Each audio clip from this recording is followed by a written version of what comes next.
और जब जब भारतीय जनता पार्टी के खिलाफ कोई स्ट्रांग होकर खड़ा होता है, उसके खिलाफ भाजपा वाले साजिश रचते हैं। ईडी सीबीआई भेज के उसको फर्जी मामले में फंसाते हैं। और एक बहुत बड़े नेता गृह मंत्री माननीय अमित शाह जी हैं, जो दहाड़ते थे, बोलते थे मैं जान दे दूंगा। आज तो उनकी आवाज़ बंद हो गई ना, क्योंकि वो केवल झूठ बोलते हैं, कभी सच बोलते ही नहीं हैं। झूठा वादा करते हैं कि ये कर देंगे, वो कर देंगे। ये झूठ बोलकर राजनीति करते हैं। इन्होंने वादा किया कि हम 2 करोड़ साल में जो है बेरोजगारों को नौकरी देंगे, वो भी फेल हो गए। जितने भी विपक्ष के नेता हैं उन्हीं को जो है जेल भेजा जा रहा है और ये हताश और निराश है भाजपा के लोग। देश का नाम खराब कर रहे हैं। देश तो कह रहे विदेश में जाकर डंका बजवा रहे हैं। वो उनकी जो पीआर कंपनी है वो डंका बजाती है। आपके पास पैसा हो, आपका भी विदेश में डंका बजेगा। आप पैसा खर्च करिए बस। बीएलओ बदले जा रहे हैं, पिछड़ी जात के लोग हटाए जा रहे हैं, यानी जो सेलेक्टिव लोग रखे जा रहे हैं वो इसलिए रखे जा रहे हैं कि उनके हिसाब से सारा काम कर दें, न्याय प्रिय चीज़ ना हो। वैसे तमाम सारे उदाहरण भी ऐसे हैं इस देश में। नमस्कार, मैं हयात अब्बास और आप देख रहे हैं 4 PM न्यूज़ नेटवर्क। जैसे कि आप सब जानते हैं कि जब चुनाव करीब होते हैं तो भारतीय जनता पार्टी ईडी और सीबीआई का सहारा लेती है। कई विपक्षी नेताओं को जेल की सलाखों के पीछे भेज दिया। उसी सिलसिले में ईडी और सीबीआई का सहारा लेती है। इस तरह का विपक्ष लगातार भारतीय जनता पार्टी पे आरोप भी लगाता है और ये सच भी हुआ है। लेकिन आज कहीं ना कहीं संविधान की जीत हुई है, न्याय मिला है। अरविंद केजरीवाल जो कि दिल्ली के मुख्यमंत्री हैं, आज सुप्रीम कोर्ट से उनको जमानत मिल गई। उनकी जमानत को लेकर क्या कुछ कह रहे हैं लोग, क्या सोच रहे हैं, लगातार सोशल मीडिया पे वायरल भी हो रहा है। उनकी ज़मानत को जो वीडियोस हैं वो भी वायरल हो रहे हैं और कहीं ना कहीं लोग भी कह रहे हैं कि अब जो है जो ईडी और सीबीआई का तोता है वो कहीं ना कहीं पिंजरे से बाहर आ रहा है, उसको बंद नहीं किया जा सकता है। सरकार के कहने पे कितना ही चल सकता है। सर, कैसे देख रहे हैं आज अरविंद केजरीवाल की सुप्रीम कोर्ट ने ज़मानत जो है मंजूर कर ली? न्यायालय ने तो उस पर विचार किया होगा ना, जमानत मिल गई है। जब हाँ विचार किया है, उसमें साक्ष्य नहीं मिले हैं तभी जमानत मिली है। भारतीय जनता पार्टी तो विपक्ष को पूरी तरह से निशाना बनाती है ना। और जब जब भारतीय जनता पार्टी के खिलाफ कोई स्ट्रांग होकर खड़ा होता है, उसके खिलाफ भाजपा वाले साजिश रचते हैं। ईडी सीबीआई भेज के उसको फर्जी मामले में फंसाते हैं। तो आज जो उनकी जमानत हुई है तो मुझे लगता है कि मामला फर्जी था, इसलिए जमानत आसानी से मिल गई। क्या लगता है ये जो है फर्जी जो मामले हैं, लगातार विपक्ष ऐसा भी आरोप लगाता आया है कि ये इलेक्शन के करीब जब होती है, इलेक्शन जब आने वाले होते हैं तब विपक्षी नेताओं को टारगेट किया जाता है। लेकिन एक बार फिर से इलेक्शन बहुत करीब हैं जिन राज्यों में, उन राज्यों की बात कर लूँ और कहीं ना कहीं अब क्या होगा, उनका कदम क्या होगा, कैसे वो काम करें? जिन स्टेट में चुनाव होने वाला है और वहाँ पे जो पार्टियाँ स्ट्रांग होकर खड़े होने वाली बीजेपी को टक्कर देने वाली होंगी, उनके नेताओं को टारगेट किया जाएगा और कहीं ना कहीं किसी मामले में फंसा करके उनको जेल भेजा जाएगा, जो माननीय केजरीवाल जी के साथ किया गया है। जिससे भारतीय जनता पार्टी पूरी तरह से चाहती है कि हम सत्ता में बने रहें और विपक्ष कभी सत्ता में ना आने पाए, क्योंकि जब अपनी बात नहीं कह पाएंगे तो सत्ता में नहीं आ सकते। अच्छा, लगातार ये भी विपक्ष की तरफ से आरोप लगते रहे ईडी और सीबीआई पे कि वो दबाव में काम कर रही है। तो ये दबाव कहीं ना कहीं अब कम हो रहा है, जो ईडी सीबीआई का ये जो दबदबा था कम हो रहा है, जो आज जमानत में बिल्कुल कम हो रहा है। आपको संसद में भी दिखाई पड़ा होगा, जो माननीय प्रधानमंत्री नरेंद्र मोदी जी हैं और एक बहुत बड़े नेता गृह मंत्री माननीय अमित शाह जी हैं, जो दहाड़ते थे, बोलते थे मैं जान दे दूंगा। आज तो उनकी आवाज़ बंद हो गई ना।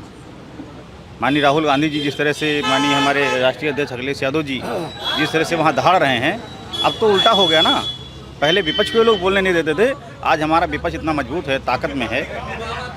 इतने सांसद हमारे जीत के गए हैं, जो आज सत्ता में बैठे प्रधानमंत्री जी और अमित शाह जी जो दहाड़ते थे वहाँ झूठी बातें करके, आज उनकी आवाज़ बंद हो रही है।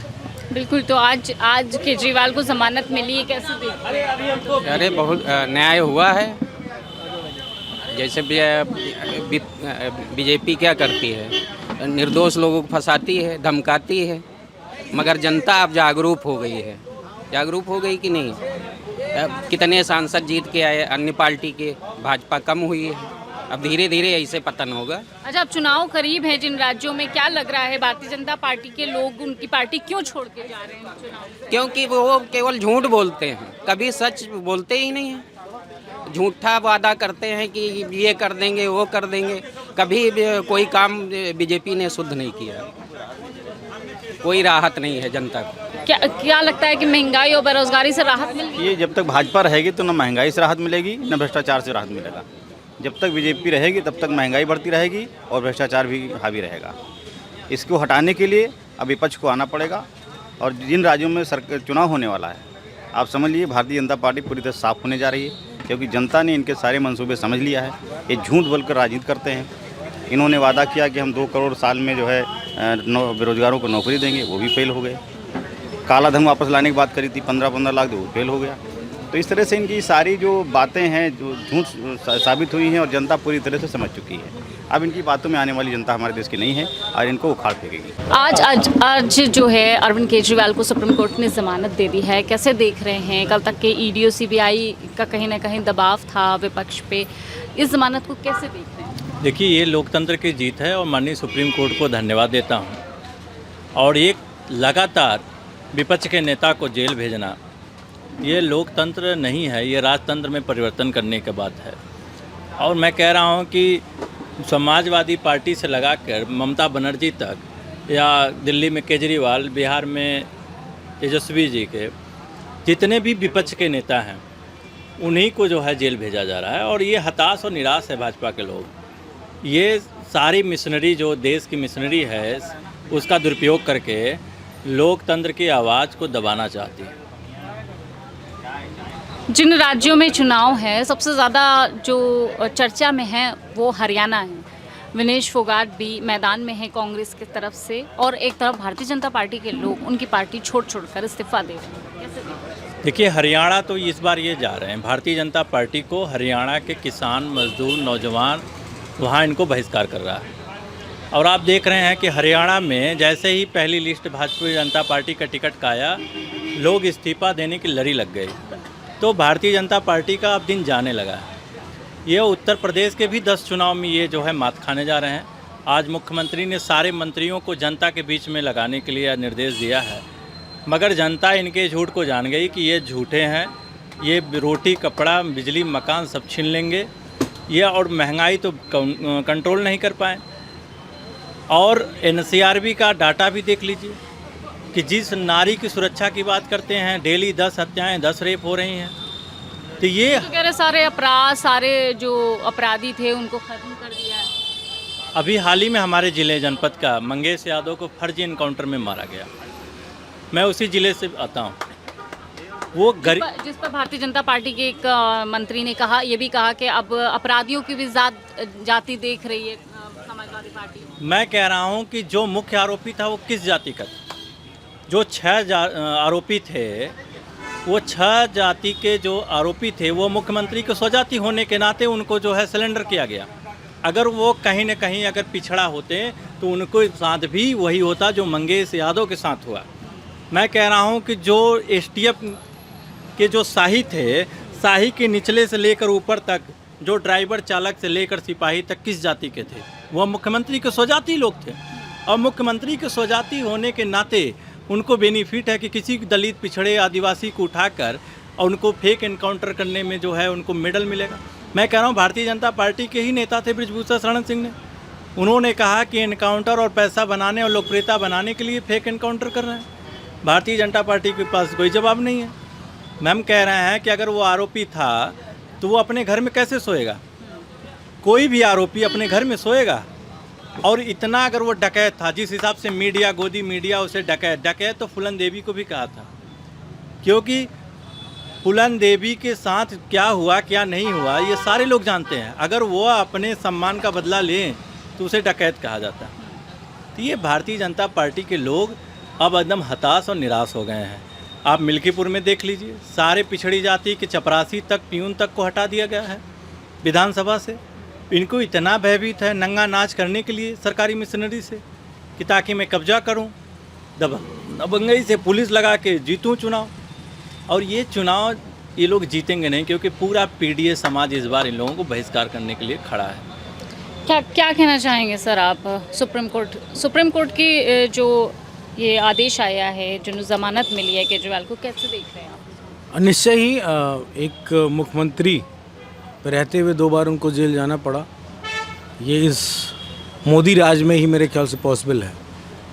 और जिस तरीके से सीबीआई पे टिप्पणी की है माननीय कोर्ट ने, और भी तमाम सारे बिंदुओं पे टिप्पणी हुई, चाहे उत्तर प्रदेश में बुलडोजर पे हो, ये शायद बड़ा मैसेज है सरकारों को।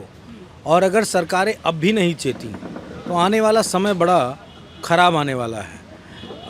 अगर लोकतांत्रिक ढांचे को मौजूदा सत्ता ख़त्म करना चाहती है, विपक्ष के राजनीतिक दलों को, विपक्ष की जो सत्ता है उनको ख़त्म करना चाहती है, तो मुझे नहीं लगता है कि देश कोई 5 ट्रिलियन इकोनॉमी से या इस तरह की बातों से आगे बढ़ जाएगा। देश का नाम खराब कर रहे हैं। देश तो कह रहे विदेश में जाकर डंका बजवा रहे हैं मोदी। वो उनकी जो PR कंपनी है वो डंका बजाती है। आपके पास पैसा हो, आपका भी विदेश में डंका बजेगा। आप पैसा खर्च करिए, बस आपके पास मतलब पैसा काम हो। करने की जरूरत नहीं है। कौन सा काम किया गया? वो तो मोदी जी तो कहते हैं 10 सालों में हमने वो काम किए जो 70 सालों में अन्य सरकारें नहीं कर बिल्कुल वो बात सही कहते हैं। लोकतांत्रिक ढांचे को तहस नहस किसी ने नहीं किया। और एक बार कांग्रेस ने प्रयास किया था तो उखाड़ फेंका था इस देश की जनता ने। इतना किसी ने नहीं किया। इस बार उत्तर प्रदेश की जनता जाग गई। कुछ स्टेटों में थोड़ी सी चूक हो गई। अगर वो चूक ना होती तो निश्चित तौर पे मोदी जी का काम खत्म था। वैसे ओवरऑल जनता ने हरा दिया था, ज़बरदस्ती जीते हैं, ये तो सबको मालूम है। कुछ बेईमानी से, कुछ सख्ती से, कुछ जैसा अभी हमारे साथी ने कहा कि BLO बदले जा रहे हैं, पिछड़ी जात के लोग हटाए जा रहे हैं। यानी जो सेलेक्टिव लोग रखे जा रहे हैं वो इसलिए रखे जा रहे हैं कि उनके हिसाब से सारा काम कर दें, न्यायप्रिय चीज़ ना हो। वैसे तमाम सारे उदाहरण भी ऐसे हैं इस देश में कि RSS कभी न्यायप्रिय काम नहीं कर पाया, तो बीजेपी कहाँ से करेगी? जन्मी तो उसी से है बीजेपी, तो बीजेपी के नेता कैसे न्यायप्रिय होंगे? तो न्यायप्रियता नहीं है। केजरीवाल जी को बहुत बधाई आपके चैनल के माध्यम से कि उनको एक अवसर मिला, मौका मिला दोबारा से आने का। लेकिन इसमें एक एंगल और भी है।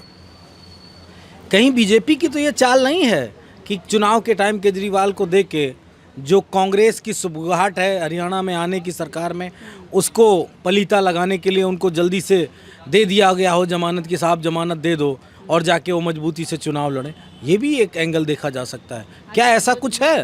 वो तो राजनीतिक एंगल है खैर, लेकिन अभी तो जमानत हुई है। और कांग्रेस की अगर आप जैसे बात कर रहे हैं, हरियाणा में कांग्रेस बड़ी मजबूती से सामने नजर आ रही है। विनेश फोगाट मैदान में है और एक तरफ भारतीय जनता पार्टी के लोग उनकी पार्टी से इस्तीफा दे देकर जा रहे हैं। क्या लग रहा है किस तरफ हवा जा रही है, चल रही है और क्या कुछ होगा इस चुनाव में? नहीं, मैं जो समझ पा रहा हूँ वो ये है कि वहाँ पे बदलाव की लहर है और बदलाव बीजेपी की सरकार के खिलाफ है। 2 मुख्यमंत्री वहाँ बनाए गए। खट्टर साहब को 2-3 मौके मिले और फिर सैनी साहब आए, लेकिन जनता वहाँ की खुश नहीं है। और वो कनेक्टिविटी होती है जो दिल्ली में अत्याचार हुआ किसानों के साथ। हरियाणा हमारा सबसे हरित प्रदेश के रूप में पंजाब के लगभग समानांतर ही देखा जाता है।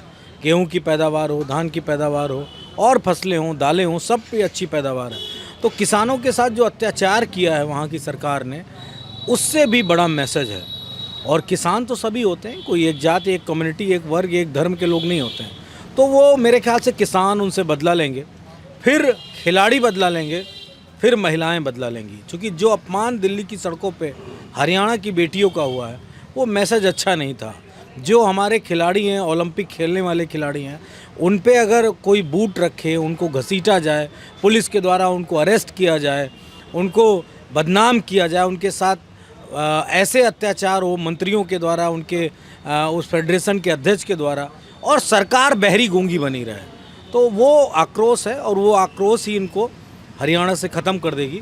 और मुझे पूर्ण विश्वास है कि शायद हरियाणा हारने के बाद बीजेपी महिलाओं की इज्जत करना सीख जाएगी। सबसे मुझे महत्वपूर्ण बात यही लगती है। चलिए, बहुत बहुत शुक्रिया। तो तमाम लोगों के बीच हमने बात की और हरियाणा चुनाव और जिन भी स्टेट में चुनाव है वहाँ साफ तौर पर किसकी हवा है, किधर राजनीति हवा चल रही है और किसके हक में चल रही है जानने की कोशिश की। और फिलहाल केजरीवाल की ज़मानत पर क्या कुछ सोच रहे हैं लोग, ये भी हमने आपको सुनाया है। तमाम इसी तरह के अपडेट के लिए 4PM देखते रहे। कैमरा पर्सन सत्यनारायण के साथ मैं हयात अब्बास, 4PM न्यूज़ नेटवर्क।